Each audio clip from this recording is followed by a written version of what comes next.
Good morning, everybody, and thank you for joining us to the 2022 Population Health Collaborative Conference. My name is Bianca Kurtzen, and I'm with Constellation Consulting. We are the convener of the collaborative. The Population Health Collaborative is funded by the New Mexico Department of Health Heart Disease and Stroke Prevention Program. You can learn more about the Population Health Collaborative, as well as join the PHC discussion forum at www.nmhealthequity.org/PHC. Please note that today's meeting is being recorded. Attendees' cameras and microphones are activated today. However, we do ask that you keep your microphones muted. Following each session or presentation today, we will have time for Q&A. You may ask your questions live or post them in the chat window. As we begin our second Population Health Collaborative, we are pleased to welcome Leigh Caswell, the Vice President of Community Health with Presbyterian Health Services. Leigh coordinates and directs initiatives, strategy, and operations that support the community health priorities of the largest non-for-profit health system in New Mexico. This work includes convening cross-sector partnerships and leveraging grants and private funds for greater collective impact on barriers to health in communities across the state. So if you would now please join me in welcoming Leigh Caswell. Thank you so much. It's great to be here. I see a colleague here, Jenny. Great to see you, Jenny, and great to see a lot of new faces today. So I'm going to go ahead and share my screen. This might just be a little bit of. Here we go. Now,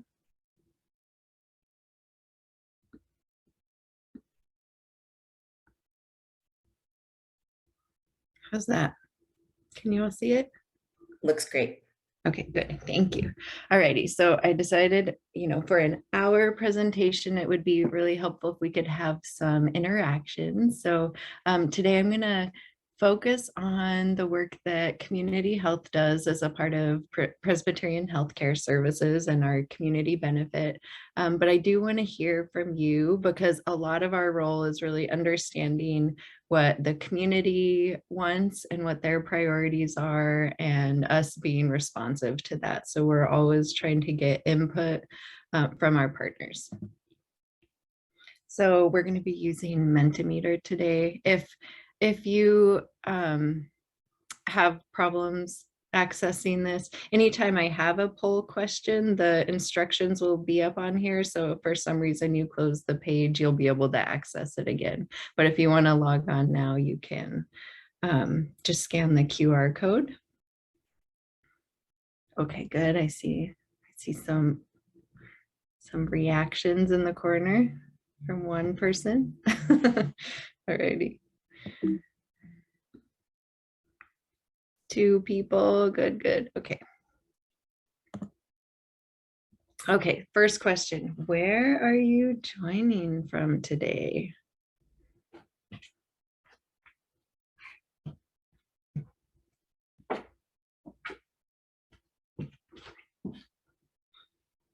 I'm going to participate too because it's a kind of a small group.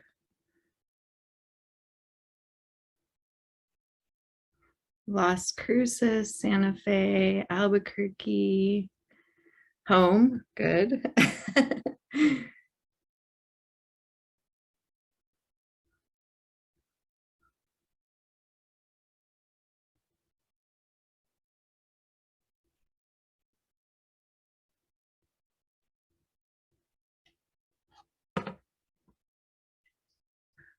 I feel really lucky to be in Alaska today on my vacation. So it's a couple hours earlier here, but it's the first sunny day I've had all week. So really good to be here with you all from Alaska. All righty, that's pretty good.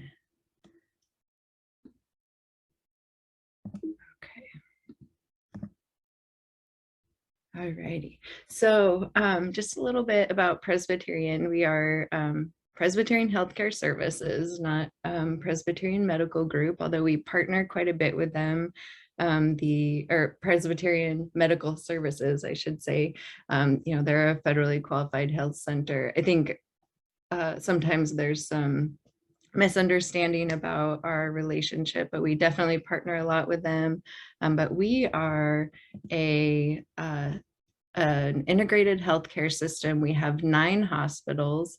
We were founded in New Mexico in 1908, so we've been around for a long time here. We really, take our commitment to New Mexico as a New Mexico company very seriously. We're the largest private employer in the state, so we have 14,000 employees. And at this time, we're through our health plan or our delivery system, we're serving almost half of the state's population. And we have 1,600 providers and 50 specialties, more than 100 clinics. So we have quite a bit of a footprint here in the state. And today's focus is on community health. So why community health? Many of you all know that with the Affordable Care Act, nonprofit hospitals were required to do community health assessments and implementation plans in all of their communities. And so that's really what started this, explicit work doing assessments and planning in the communities. But we have, taken our purpose of improving the health of the communities we serve really seriously, and we are a not-for-profit healthcare system. So ultimately, we are very interested in helping our communities to thrive. And feel free also, if you have a question or a comment, just to say it out loud. I don't mind. One thing that, in the public health world, we've known this for a long time, but more and more healthcare is understanding that it's really only 20% of our health outcomes that are determined by traditional clinical care. So if 80% of our health outcomes measured by length of life and quality of life are determined by non-clinical factors, healthcare is coming to understand that we have to be a part of addressing these other factors. And so that's a lot of why we focus on what we do in our community health program. Alrighty, so, we're in the process right now of determining our community health priorities for 2023 to 2025, because we do these assessments and plans every 3 years. And so I'd love to hear from you. Here's another poll. And if the chat is easier for you, feel free to use the chat. I just may not. Okay, there we go. I see. I can see the chat. So yeah, what's the most important health priorities in the communities where you live? Awareness of services, transportation, access to care.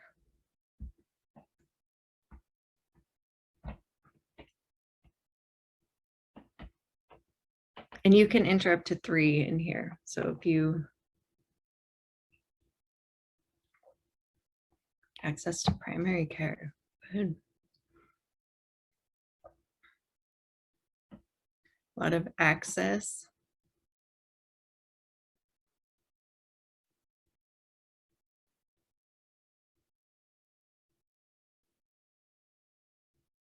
Anything else that you're seeing in your communities? We have people from Las Cruces here. And I see Santa Fe.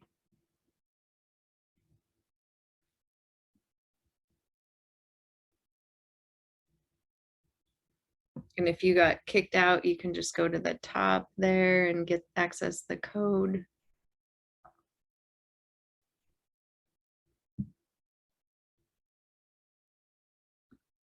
Ah.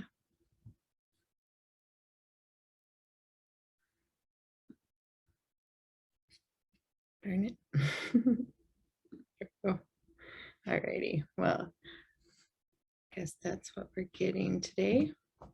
Okay, well, since 2020 to 2022, what we learned the last time we went out and did assessments, and which really involves looking at health data and talking to community.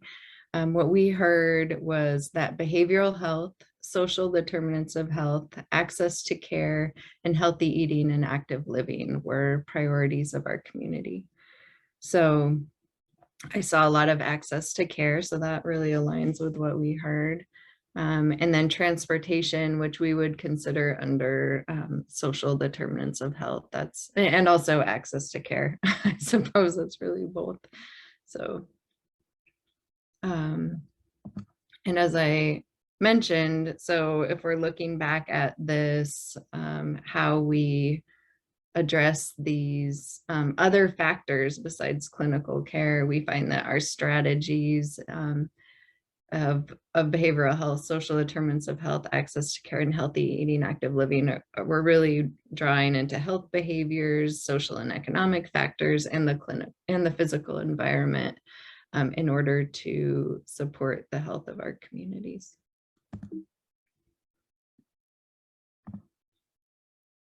This is a sneak peek of what we're hearing. So we've been in the process for the last maybe even 9 months to learn from our communities what they're seeing as their priorities for this next 3-year cycle. And so we're hearing much of the same.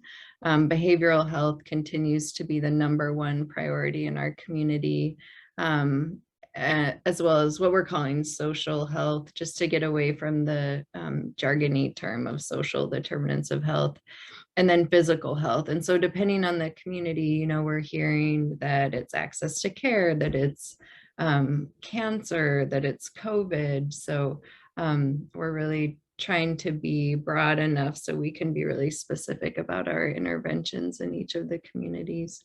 And then what we're hearing, and I think it's reflected in what we heard from you, that access needs to be a theme throughout all of these priorities, that access is really a huge issue in our communities, whether it's, physical access or access to internet, access to food, whatever it might be, we have to focus on that.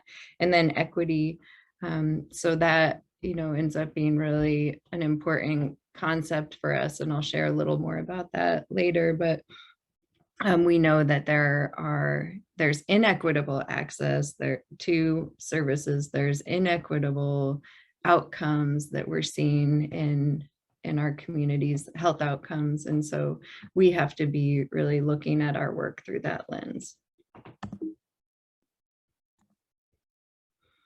So I'm just going to go through each of the priorities and share a little bit about the work that we're doing in those areas. And so starting with behavioral health, which, as you saw for our last 3 years was a major priority, and then will continue to be in 2023 to 2025. And let's see if we can get the poll to work again. Hopefully you all can participate. I'm just interested to know, we're often, when we're going out in the communities, we're asking, what do you see? What is working well in your community? What isn't there that you want more of? What isn't there that you wish we could build? And so I would love to get your input into, as the experts in our community, what do you wish we could do to improve behavioral health? I'll give you a minute to do that.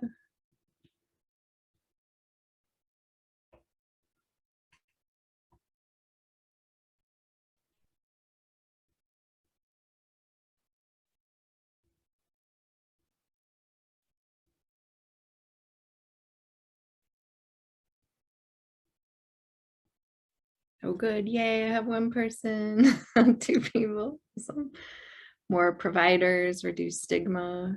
Excellent. Yeah. More providers, inclusively addressing behavioral health issues. Absolutely. And when we say, that's a really good, I appreciate that. comment. When we say behavioral health, we are thinking of substance use and mental health. Reduction of stigma. Yeah, a lot of that. Okay, this is great. Integrating public health and behavioral health. More providers, easier access to appointments. Yeah, excellent. This is a lot of the similar things that we're hearing in our community forums. Thank you all for participating in that. Oh, keep the virtual and phone appointments that started. Yes, absolutely. That's what we're hearing too, that telehealth should be a major strategy here to increase access to behavioral health.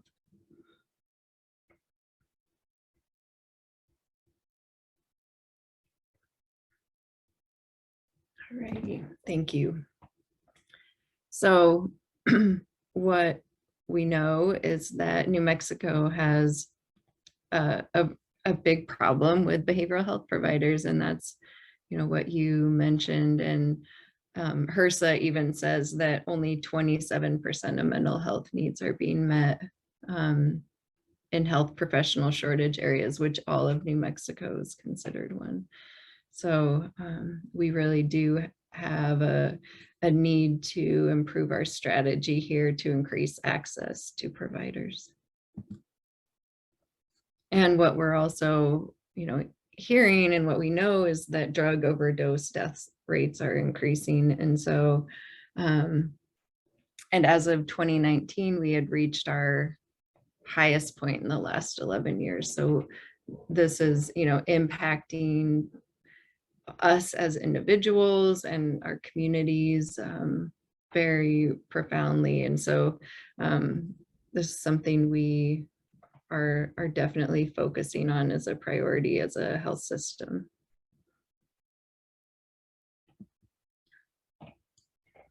And one of the ways that we have been doing this, you know, in partnership with Department of Health, is to build peer support programs. So we have peer support specialists in either virtually or in person in all of our hospital EDs, and also our neonatal intensive care unit. And so, and then we have referrals throughout the system to the peer support specialists. So we're really doing our best to utilize this model, which is an evidence-based model that where we utilize certified people who are in recovery, and they are just able to connect with our patients in a different way. They've experienced substance use or mental health and their challenges, and they're in recovery from that, and they're just able to connect with our patients in a different way.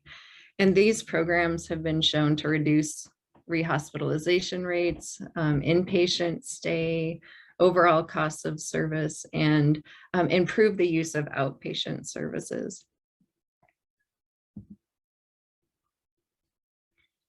So we really believe in this model, appreciate our partnership with Department of Health, and our care teams really appreciate that these peer support workers have, you know, understanding of what it means to be struggling with a mental health issue or a substance use disorder. And they really are able to help our patients stay engaged in the recovery process and really connect to it. And then they create long-term relationships with these patients to support them throughout that process. This is a picture of some of our peers during Recovery Month for Albuquerque Celebrates Recovery.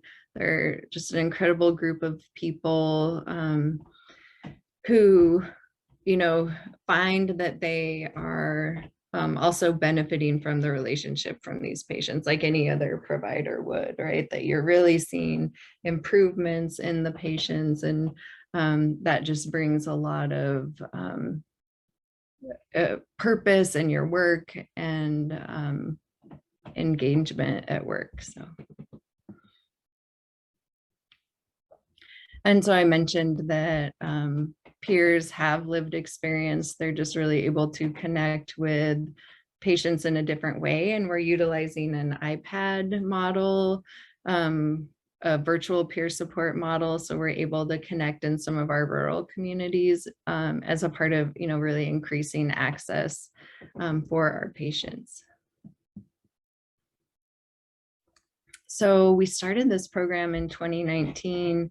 And so since that time, we've made contact and offered services to over 7,000 patients. The work primarily has been on patients who come in with an opioid overdose at this point because of our funding with Department of Health. But we are working on expanding the program to other substance use disorders and mental health. And about 10% of patients continue. I mean, I think it's like many of our programs, it's really difficult to access people. A lot of people are not answering their phones, or they're moving, or their phone numbers are changing. So there's been a lot of challenges connecting with patients, but about 10% are able to stay connected. And we have a large strategy in social determinants of health as well. So one more poll. What is one thing you wish we could do as a state to improve the social drivers of poor health outcomes? So, in the beginning, when we asked about community priorities, someone said transportation. So that's one example. What else might you do as public health leaders in our state?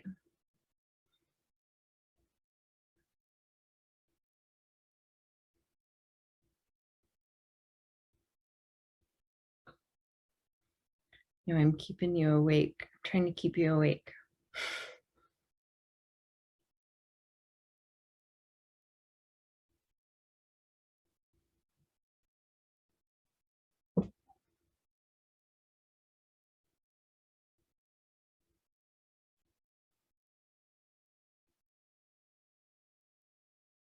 Get input from patients and understand their needs. Great, yeah. Access to high-speed internet, yeah, to facilitate telehealth services, better access to jobs. We have all the pieces of the pie, but we need to put them all together, work for the greater good and not on our own. Yeah, absolutely.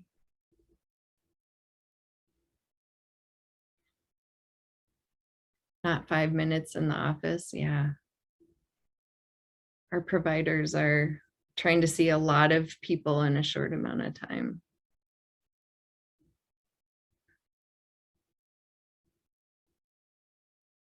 More sharing of information between providers, as patients often cannot remember it all. Great.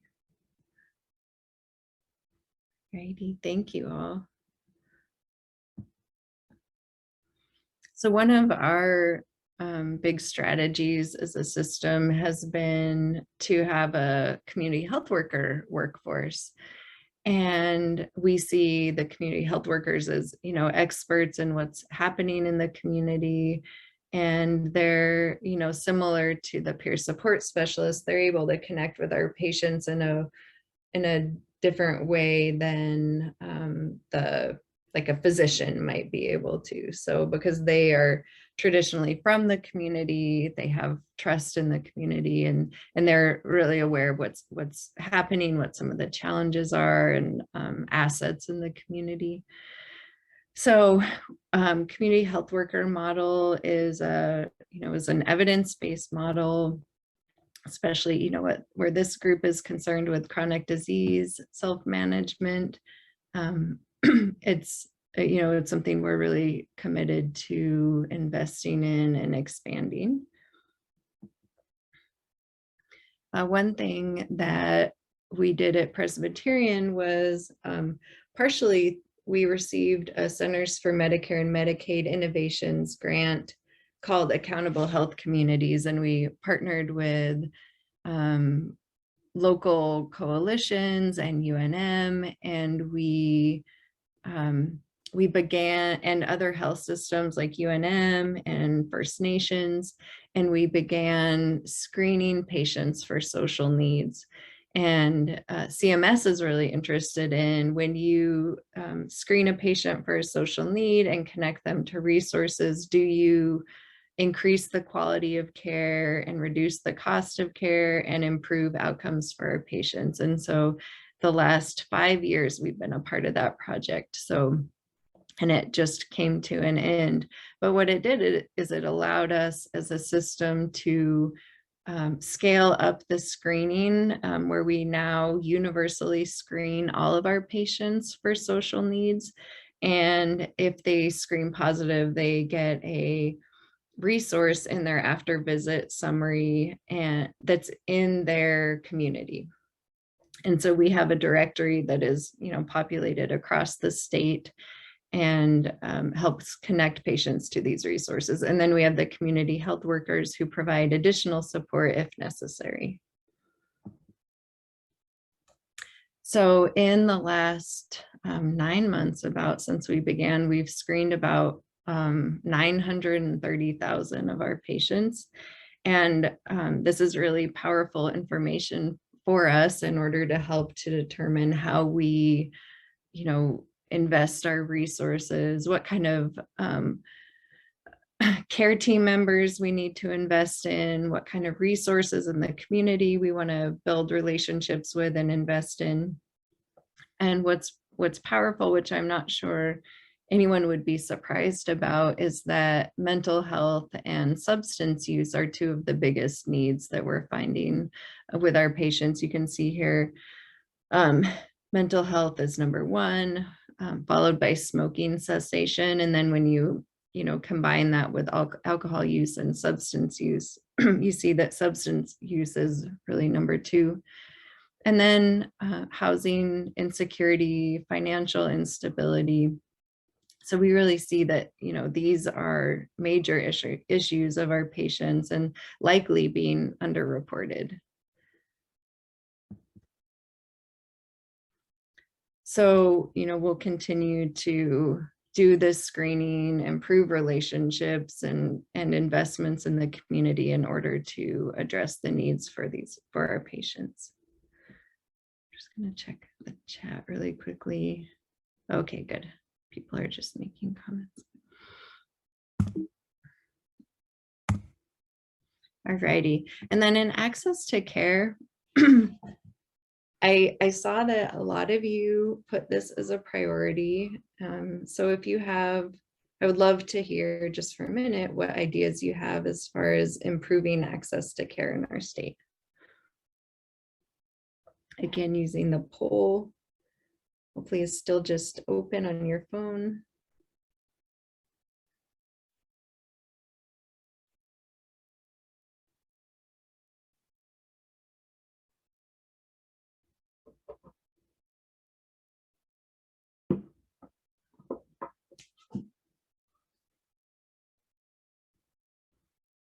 If you had a magic wand, what would you do?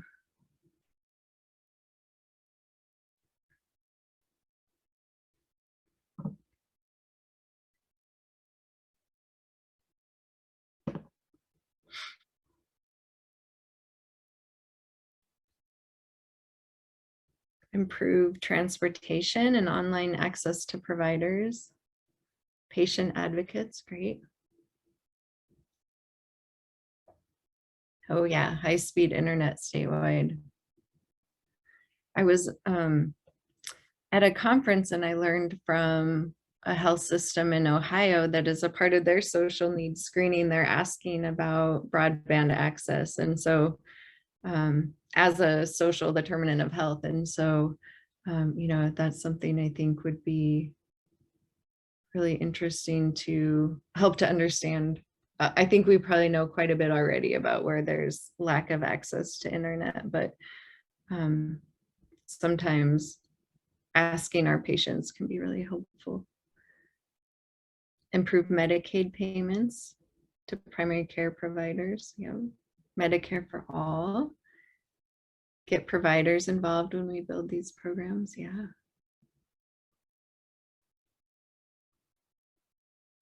Thank you. Alrighty, so for 2020 to 2023, a lot of our access to care strategy was focused around health equity and the community health workers. So what we did was look to the Institute for Healthcare Improvement to learn from their framework around improving health equity. And so they've created a framework that includes all of these components: address the multiple determinants of health, eliminate racism and other forms of oppression, partner with the community to improve health equity, make health equity a strategic priority, and build infrastructure to improve health equity. So this is where we have focused our access to care strategies. So I mentioned already how we are universally screening, providing resource referral and navigation for our patients for social needs. We have a health equity curriculum for our workforce and provider networks. And so that includes training on implicit bias, transgender 101, perinatal health equity, trauma-informed care, those types of trainings that we're offering internally to our workforce, as well as the network providers through our health plan.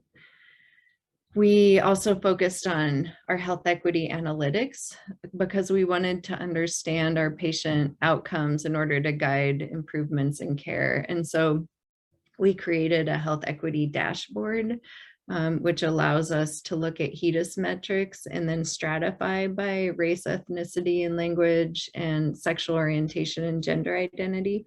And now we're also able to pull in our social needs screening and look at that as well, so we can get a more comprehensive picture of what's causing inequities in our patients' health outcomes.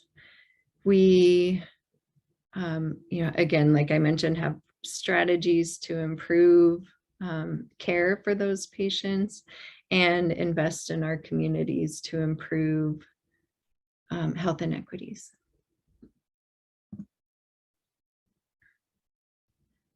So I think we all kind of understand this, that especially in this state, that health equity matters. It's important that everyone has the opportunity to thrive and be healthy. And so that requires us to ensure that there's good jobs and schools, safe, affordable homes. Really just supporting everyone to have the opportunity to live their healthiest life possible. And so as I shared in the beginning, we know that 80% of what determines health outcomes is outside of the healthcare system. So we have to adapt the way we do things in order to address those if we really expect to help to improve the health of our communities. So that's why we focus on this.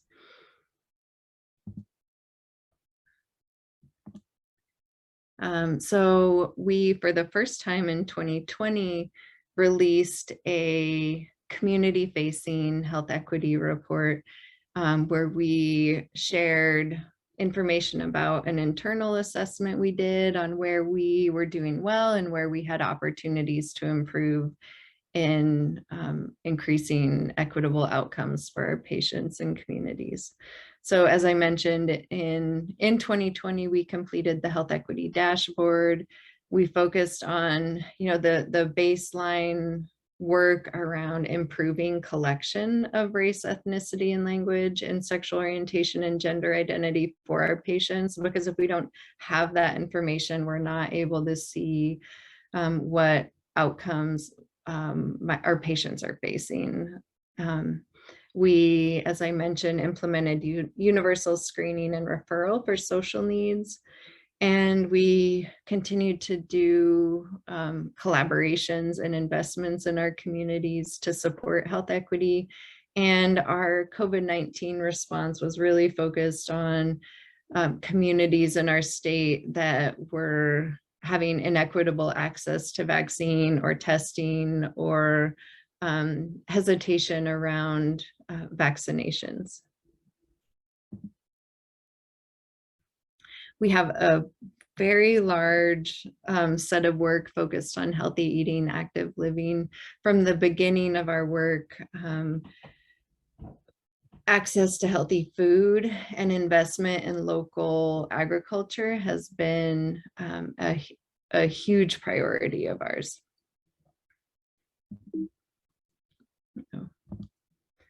Okay, I'm not gonna bother you with the poll again. It seems like most people are not participating, so that's fine.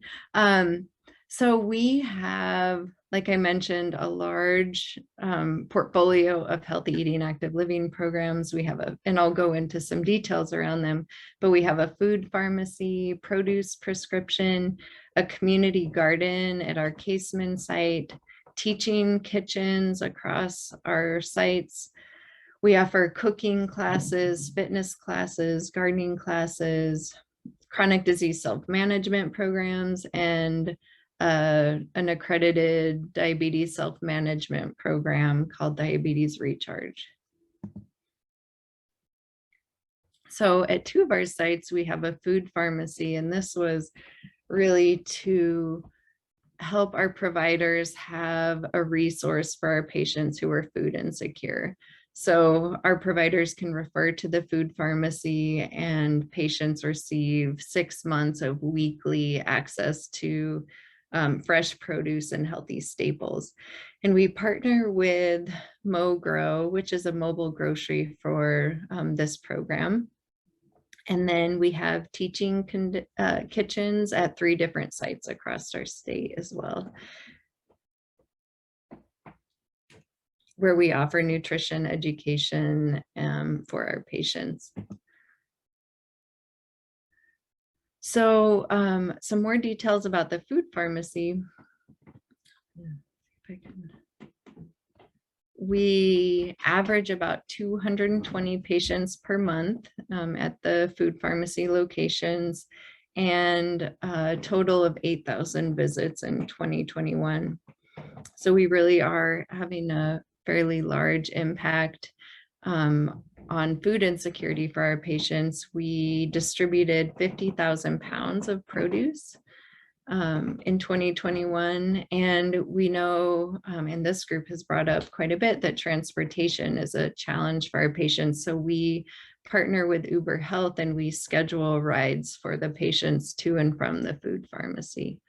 With COVID, we had to transition to a drive-through model. So it used to be kind of a choice model where you came in and it was like you were grocery shopping. You know, you could pick out what you wanted and not take items that you didn't. But with COVID, we needed to have a drive-through model. And it sounds like when we ask our patients, they're happier with the drive-through model. So we may continue to stay that way, depending on the feedback we continue to get.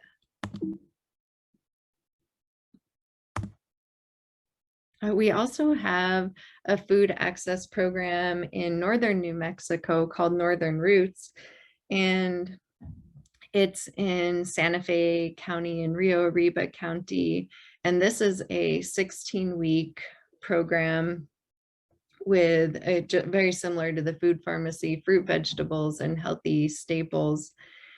And we're also partnering with MoGrow on this one. We provide nutrition education as well as community health worker resource navigation.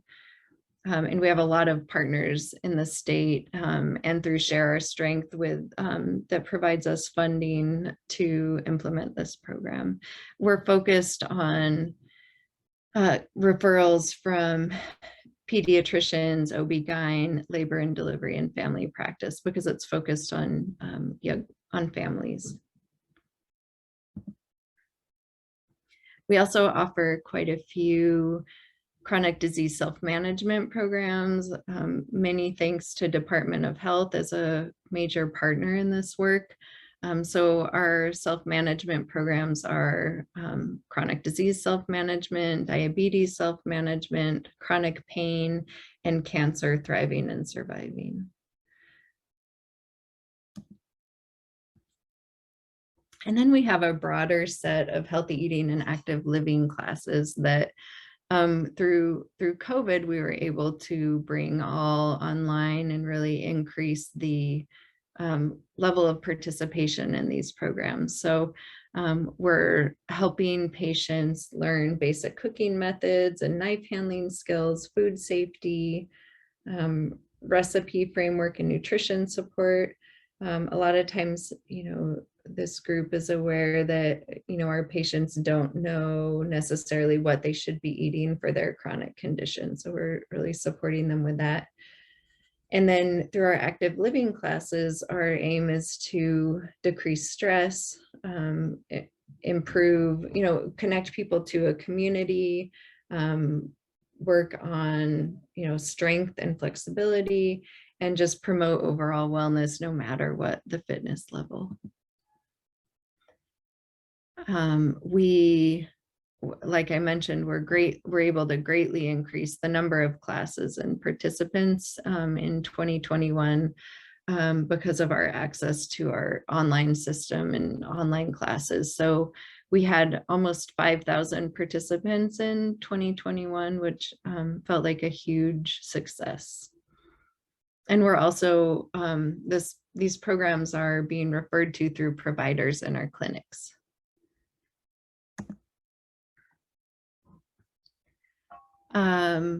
I saw Jenny was on the phone, and she did a tremendous amount of work getting the diabetes recharge program started and accredited. And this is for adults with type 1, 2, or gestational diabetes, and it's 4 weekly group sessions and individual sessions and ongoing support. And so this is, huge. We often hear across the state and from our providers that diabetes is a priority. And so we're really trying to find ways to continue to support our care teams with resources for our patients with diabetes. And one way that we have worked to try to support connection between our care teams and providers and our community members and patients is through the Wellness Referral Center. And this is a partnership with Adelante Development Center. And so they operate this referral center. Our providers are able to refer through our electronic medical record, and it goes to the Wellness Referral Center, who contacts the patients, finds a class that's in their community in the language they speak at the time of day that they want, and connect them to those classes. And they provide reminder calls and are also able to reward patients for participation. So we found that it was a lot for an individual clinic to know what's available in the community. And so this was, and to have really the time to connect patients to those resources. So this was our solution to that challenge. Okay, that was all. That was a lot. I wanted at this point just to open it up for questions. So what I'll actually do is just stop sharing.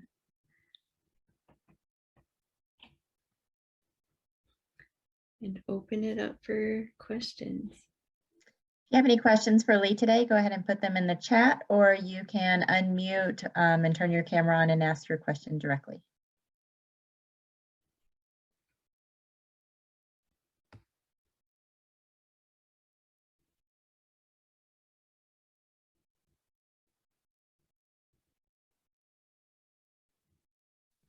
I think one question I have, Leigh, is what about patients who are not within the Presbyterian system?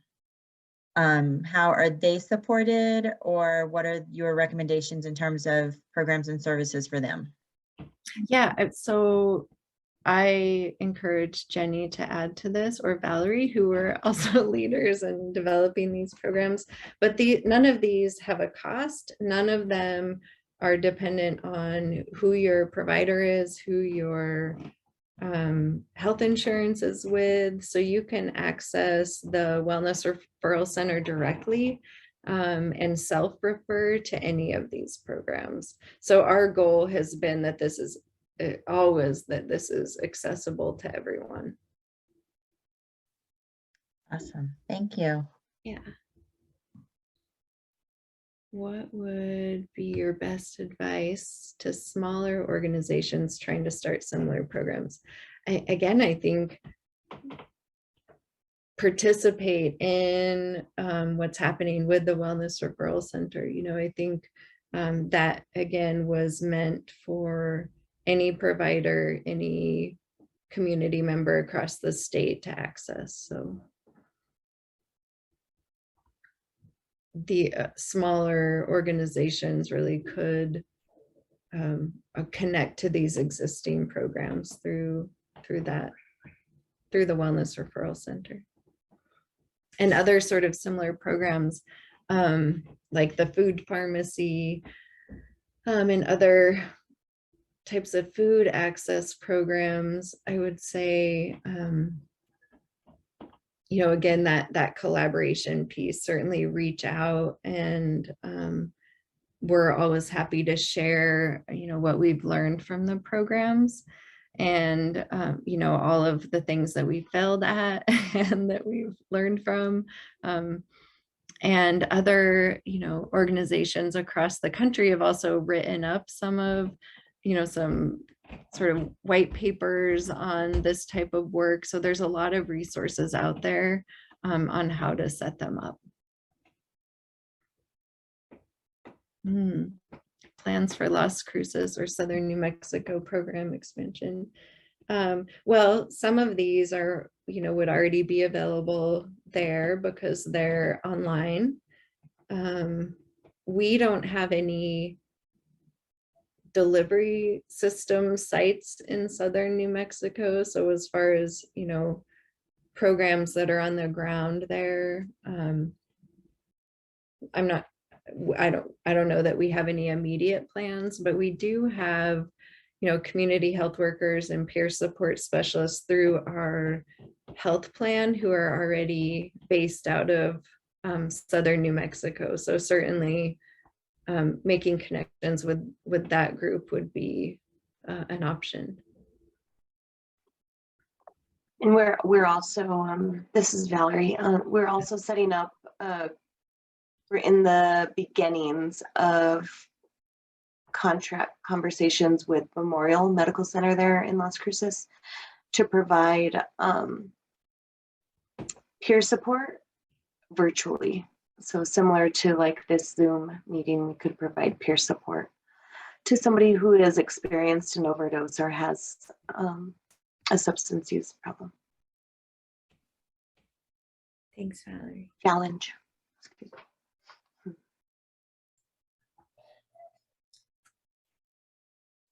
All right. Thanks for the questions. Yeah, I'll give it a couple more seconds. Thank you so much, Leigh, for taking the time to do this presentation and sharing what your organization is doing. Very much appreciated. So if there are no other questions, this will conclude our first session for this morning. We will be asking you to do a poll that's going to pop up on your screen to complete just a quick little survey. Just helps us with our quality and for planning for next time and next year. So once again, thank you so much, Leigh. We really appreciate it. We will be back at 10:15 with Cheryl Wilkson. She is the Community Impact Director of New Mexico and Southern Colorado with the American Heart Association. And she'll be speaking about their national and local initiatives involving heart health. So thanks everybody for joining us, and have a wonderful morning, rest of your morning. And we'll see you here in a few minutes.